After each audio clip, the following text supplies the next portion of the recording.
Hey, what up, guys? It's me again, and welcome to the This Is My Moment podcast. I'm your host, Patrick Mitchell, and at This Is My Moment, man, we have a good time. We all family, and we love laughing. There ain't no stopping it, this is my moment. Join the movement, we bringing people together, bringing positivity, making changes for the better. Today, I got with me someone, man, that's going to help us with relationship advice.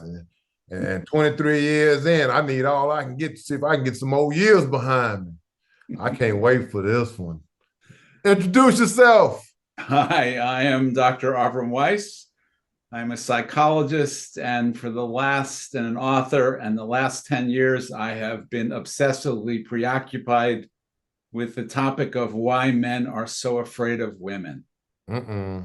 Mm-mm. Mm-mm.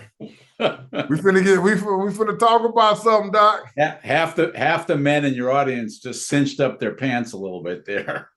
Me included. Yeah. Well, I wasn't going to out you there, but you. So how many books have you written? I have written 4 books. Okay. The one I want to talk about is it's an Amazon bestseller. It's called Hidden in Plain Sight.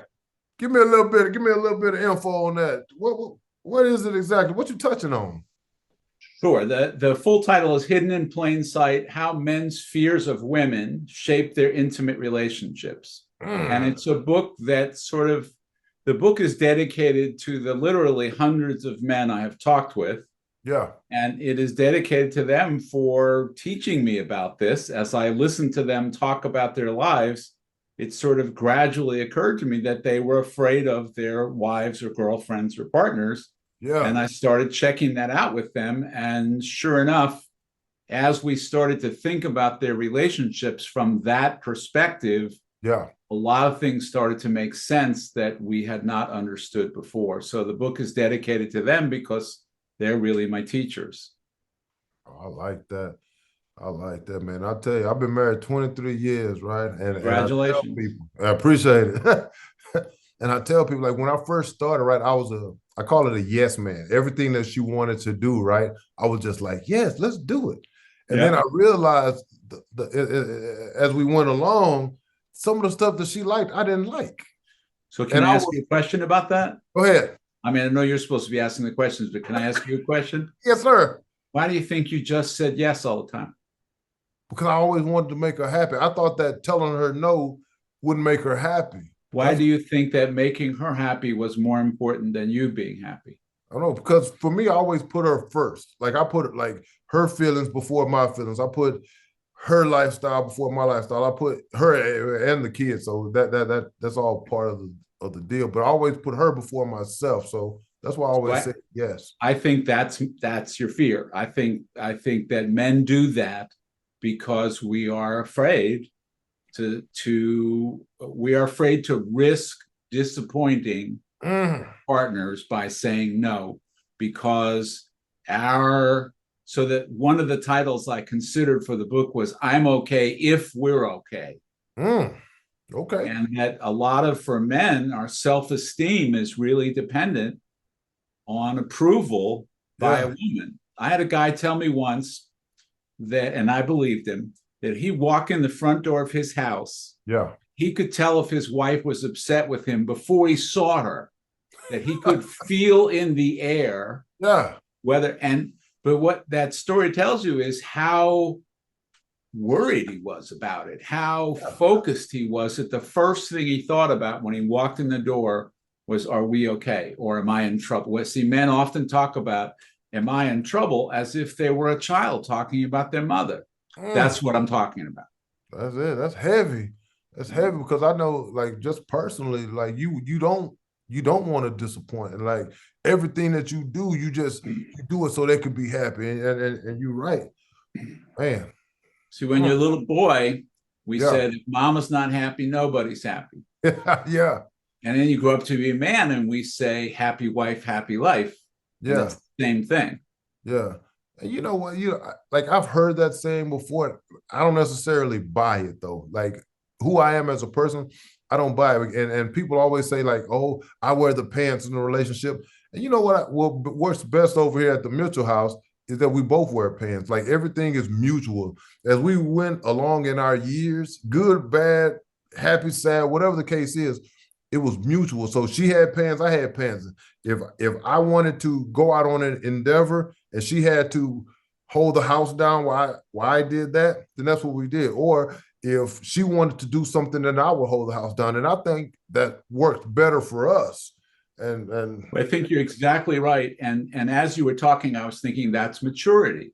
That's a 23-year marriage, not a 3-year marriage that you've developed over time, the trust. Yeah. I was thinking about geese, geese who they fly in a V. Yeah. Right. And the way they do it is the one in front is doing all the heavy lifting because they have all the air current they have to fly through. Right. So they rotate. They rotate being in front. Yeah. So that everybody takes a turn doing a heavy lifting and everybody takes a turn with the easier job. That's solid, Doc. I like that. Yeah. So smart of them. Yeah. So they can go further. Efficient. If you just put the man goose out in front, you wouldn't be able to go as far because when he got tired, they'd be done. Yeah. I like that. Teamwork is always more efficient. Yeah, I agree 100%. What do you think is one of the biggest misconceptions men have that we have with the relationships? Like, what do you think is one of the biggest misconceptions we have as men? That question is so big.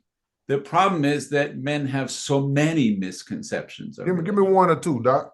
I think the one that men have the most is very much stems from what you said a moment ago, which is yes, dear, yes, dear, yes, dear. Yeah. That men are afraid of conflict in the relationship. And so they think that if they just say yes and placate and compromise, that will make things go better. But the problem is it doesn't make things go better. It just builds up resentment. So the ideal conflict in any relationship is, and are we allowed to talk about sex on your show? Well, talk your talk, Doc. Okay. So the reason is because people understand it if I put it in sexual terms. So in a sexual relationship, it goes best if I'm interested in my pleasure and equally interested in your pleasure. Right. It doesn't go very well if I'm mostly interested in my pleasure and not interested in your pleasure. Yeah. And it doesn't go very well if I'm mostly interested in your pleasure and not my pleasure. It goes best when we both take care of ourselves and the other person. Conflict is exactly the same way. Yeah. The commitment that you have to have in conflict is if you and I are in a disagreement, I have to be committed to finding a solution that works for me and works for you, and not settling for a solution that just works for me and not settling for a solution that just works for you. But I'm not going to leave the table until we have something that works for both of us. And I can count on you to have the same commitment. Man, that's heavy. You're right. Let me ask. So we were talking about signs, right? Like the guy came in and he could tell where his wife was at just by the feel in the air. And you know what's funny is, like, for me, right? And I tell this story. I would tell my wife a joke, right? I would tell her a joke and she would laugh. And I think it was funny.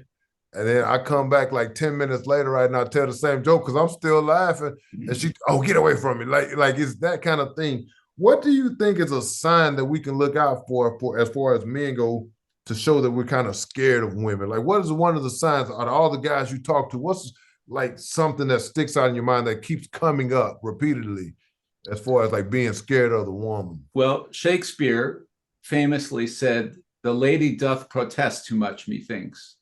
So the more someone insists that something is not true, the more you know they're scared it is.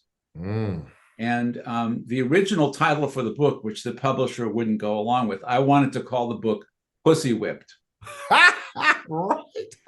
Because think about it. The worst thing one man can say to another is that he's controlled by a woman. Yeah.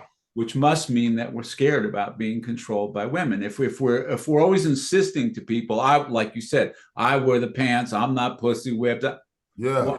Who asked? Nobody said you weren't. Why are you so insistent that Yeah. you are, unless you're scared that you're not? Mm, mm, I like that. And I tell you, man, like it's funny because everybody's relationship is different, but everybody that's in a relationship, it has similarities. Like it is give and take. It is It better mutual. be. It It has to better be, be. and that's just my personal opinion because if you are dominant because you're the man, does that Yeah, show to you? Does that show kind of insecurity? Like if it's absolutely. everything that I have to do, it has to be my way. Oh no, I Absolutely. bring the bacon. I have this. I have that. And this is what I believe. And correct me and give me a little insight. I think that it's overrated when you talk about, or underrated, excuse me, underrated about stay-at-home moms, right? And this is where I'm gonna hit. So the man goes out to work, right? And he goes and he brings home all the work, and the wife comes home and she still dictates everything.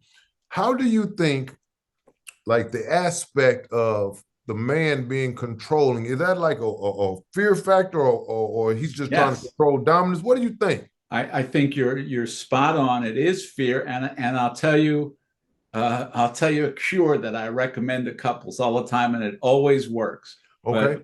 But you're not going to want to. I mean, you're older. You say it's not for you. People with young kids, they're Yeah. not going to want to do it. But if you do it, you will never you'll never think that way again. So Okay. when I hear couples who think that way, I just say to them, okay, here's what we're going to do. Pick a weekend, and mom is going to go away someplace with her girlfriends. She's going to go away for a trip, and dad is going to stay home and take care of the kids. Yeah.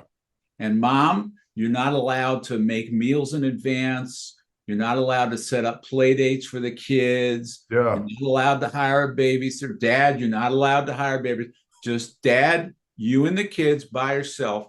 And then when mom comes back at the end of the weekend, I bet you will never again hear him say that his job is harder than hers. Because if you try it for a weekend, you will learn very quickly Yeah.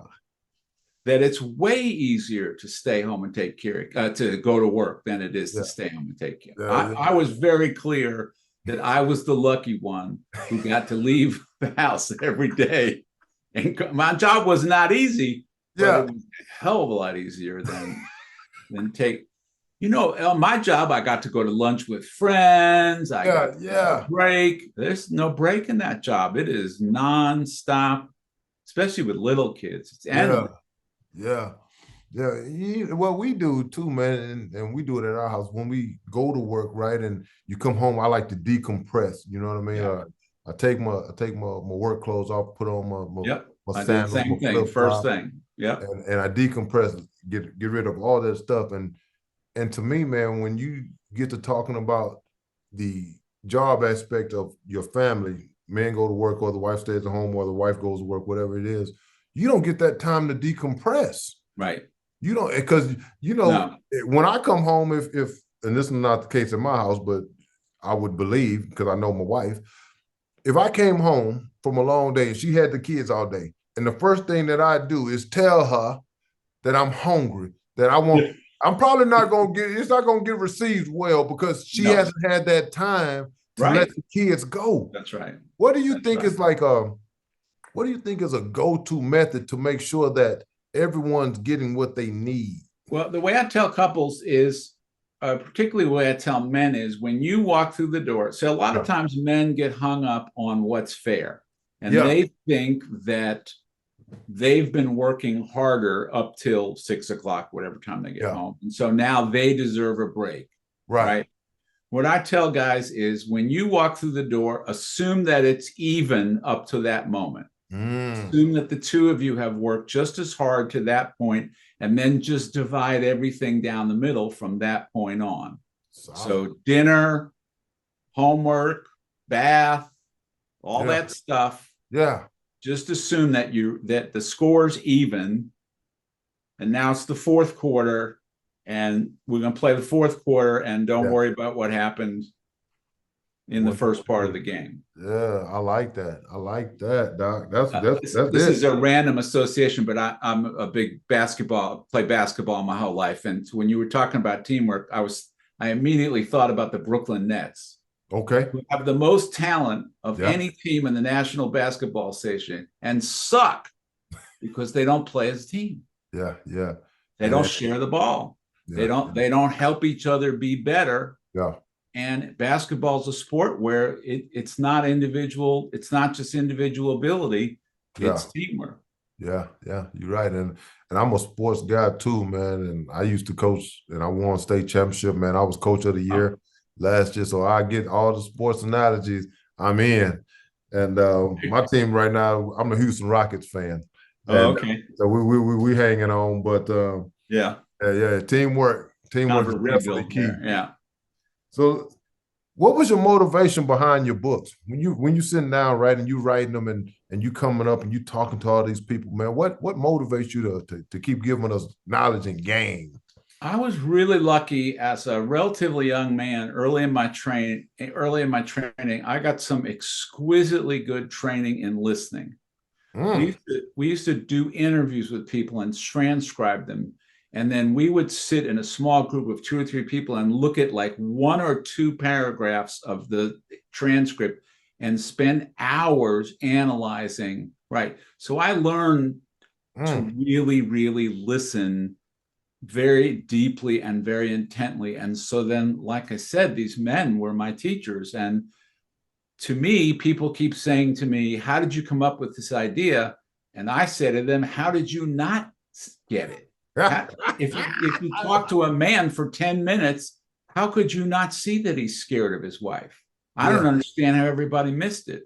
So once I realized that I was seeing something that people were missing, it excited me. You know, I was sort of like, well, this is important, you know, and I really want to tell people about it. It's huge. It's huge. So I come and talk to people like you. Appreciate it. I appreciate it. And well, I appreciate you spreading the word. No, no question. I'll tell you what, man, like this to me is game. Like this is the stuff that my uncles would tell me, right?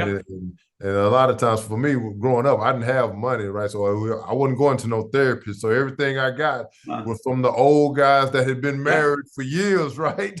Yeah. And I think that probably those guys that you're talking about were not arrogant. Nah. That they had a humility that they understood. I'll tell you, I personally, for a lot of years, I've been watching couples very carefully who've been together for decades. Yeah. Like 30, 40, 50 years. And every time I'm with a couple like that, I watch them carefully and I'm really trying to see what is it that I can learn from them? What do I see about how they interact with each other?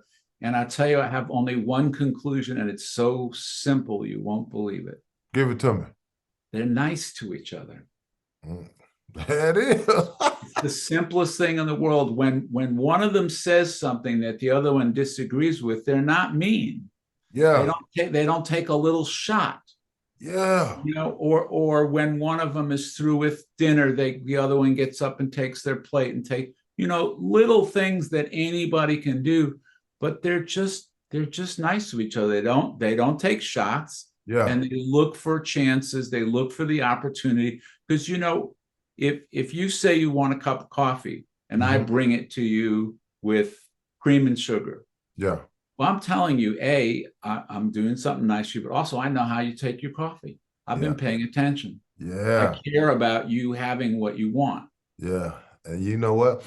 To me, man, the best thing that ever happened to me, I started actively listening, right?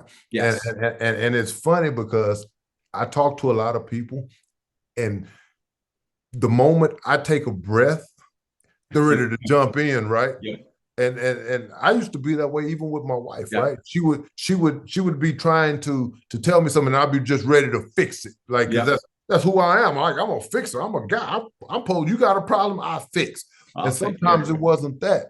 If I would have actually let her get through what she was trying to get through, I can understand that she didn't want me to fix it. She just wanted for me to listen to her. And that's when you started figuring out all the little nuances in making yourself successful in your life? I tell you a very simple trick I've learned. It works particularly well for men, but it's so simple. Go ahead. Every time your wife starts talking to you, right when she first starts talking, just say, oh, wait, just hang on a second. Is this one of those times you want me to listen? Or is this one of those times you want me to help you solve a problem? Yeah. Yeah. Because I get it wrong more than I get it right. When I think I know the answer to that and I don't ask, I'm wrong most of the time. But when I ask, then there's no miscommunication. It's then and so if she says, well, I just want you to listen, I'm like, that's easy. I can do that. No question. But sometimes she says, no, I really want your help with this. So I'm like, okay. Yeah. But I have my direction. I have my marching orders, and I know what I'm trying to do. You know what? That's great, man. Too. Very simple. Ask. Yeah. What do you want me to do? Right at the beginning. What are we doing? What are we doing here? What's the agenda? What are we? Yeah. Man, that's great, Doc. I like that. Super easy, super simple, and both of you know where you're going. Awkward. It's a little awkward at first, but then it just becomes a habit. Yeah, I like that. I like that. What do you think people can do about those fears? And I'm not just talking about men in general, men and women. When you realize that there is a fear inside of that relationship, whether it's losing her affection, losing her love, you know what I mean? What can people do about those fears? How can you work through that? How can you fix it? Besides like open communication, a closed circle of communication, things like that. What can people do? Well, I'll give you two answers, one for men, one for women, because I think they're very different. For men have to learn how to be more comfortable with emotional conversation. They have to learn how to be more comfortable listening to other people's feelings, talking about their own feelings, being interested in someone else. And what may surprise you is what I've learned is that's easier for men to do with other men than it is with women. And so what I recommend in the book, there's a chapter for men about how to get together a group of guys to basically learn how to do this. So I think it goes better for men if they learn about relationships with other men before they then start trying to do it with their wives. Okay. So one of the things that really surprised me, so I do therapy groups for men. I have for quite a while. And I remember the night that I was getting ready to go do my first group, and I thought, this is the worst idea I have ever had in my life. Because they're going to talk about sports, and they're going to talk about work, and they're going to talk about politics, and they won't talk about anything personal at all. Yeah. I've never been more wrong. Ever. First group, they started talking in real, deep, caring ways with each other. And what I learned is all the stuff we think about men not wanting to talk about, all that stuff is how men are with women. Because they're scared to open up with women. But you put a group of men alone in a room with each other and they will get real in a hurry. I like that. I like that. So the one about women is a little more controversial. I like a little controversy. Mostly because I can say anything I want to about men because I am a man. But, when I talk about women, I'm stretching. But I'll tell you something. I've started asking women recently. In fact, I just told my wife this tonight at dinner. I had never told her this. I've started asking women a very difficult or a question whose answer is very upsetting. I've started asking women, what did you learn from your mother about men? Yeah. Which she would communicate to you, not necessarily in what she said, but in how she treated your dad. And what most women tell me is that they learn from their mother not to trust men, not to respect them, not to rely on them. And so women don't realize, men complain all the time that women are criticizing them. And we think that they're, too sensitive. But actually, if you listen to women, they're doing what their mother told them to do. They are speaking disrespectfully. They are being critical of their partners. And so the woman's job in this is to stop that, Yeah. is to become aware of the ways in which they are being critical and judgmental, and to learn how to speak more respectfully, and Yeah. to expect more from their partners, to not Yeah. assume, you know, the whole thing about the woman going away for the weekend. Yeah. One of the biggest reasons to do that is most women supervise fathers. They hover over them because they don't really trust them with the kids. Yeah. Yeah. And then the guys never really learn to trust themselves because they're always being supervised. If the woman goes away for a weekend, what happens is the guy figures it out. I mean, we're not stupid. Yeah. So the woman goes away for a weekend, and you're like, how do you do the diaper? I don't know. Well, by the end of the weekend, you will figure it out. You will figure out how to get him to sleep and how to get him in the bath and all that stuff. You have to. If you have to, you will. Yeah. And they're never going to figure it out unless the woman leaves. Yeah. Yeah. Man, I like that, Doc. I like that. What's your motivational quote? When you writing your books and you talking to these men, you talking to these women, right? And you go back to your house and you start working, right? And you jotting this stuff down, man, and you coming up with it. What's your go-to quote that comes back to you every single time? What's your go-to? My motivational quote is, you might as well be yourself because everybody else is taken.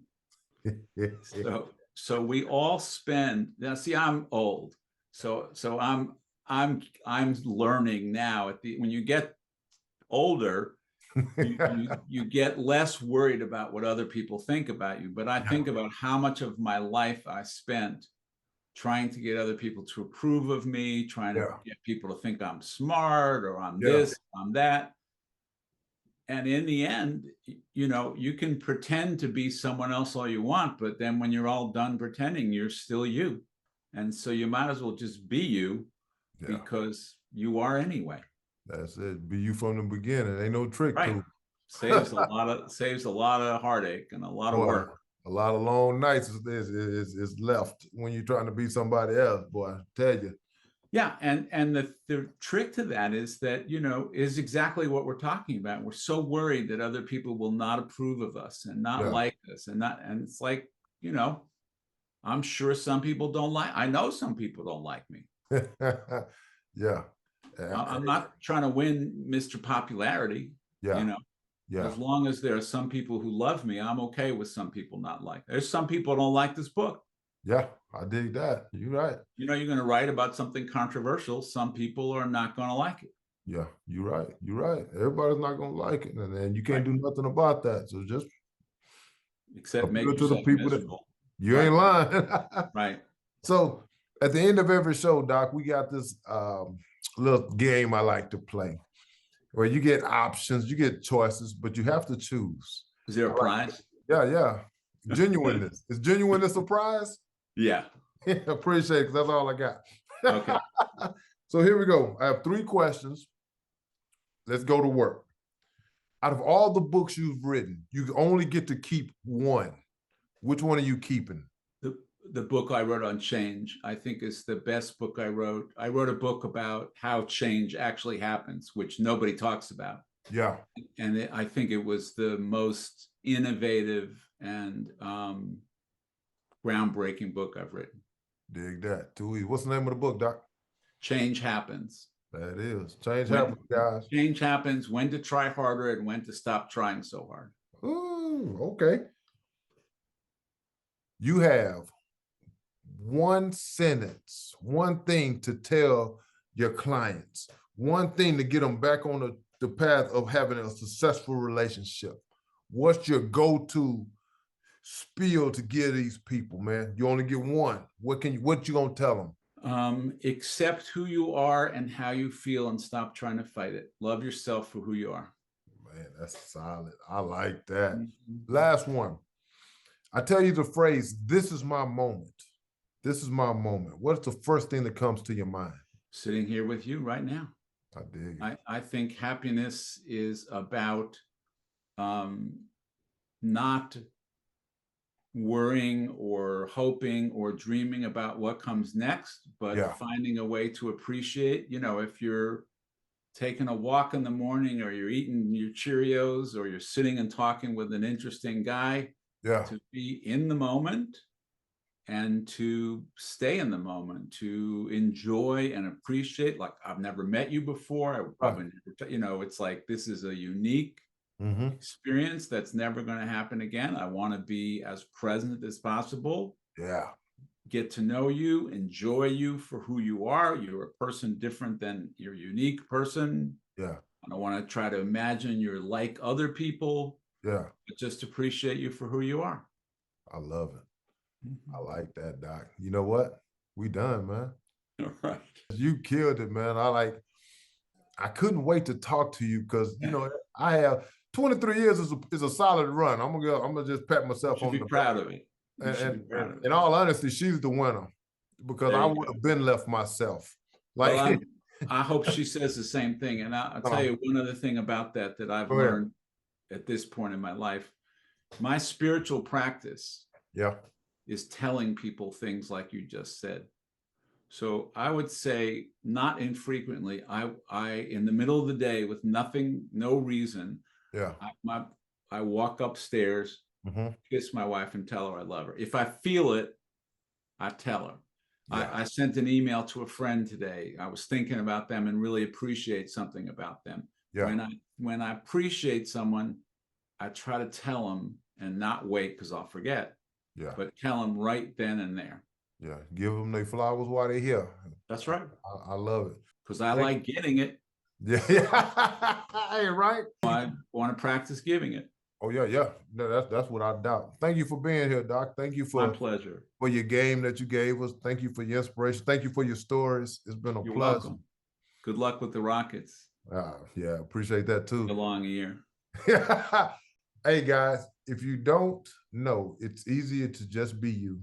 Be open, be honest, close your circle of communication. That way you can't let nothing get out. That way there's no misconceptions, there's no foolery behind it. It's just honest, true genuineness.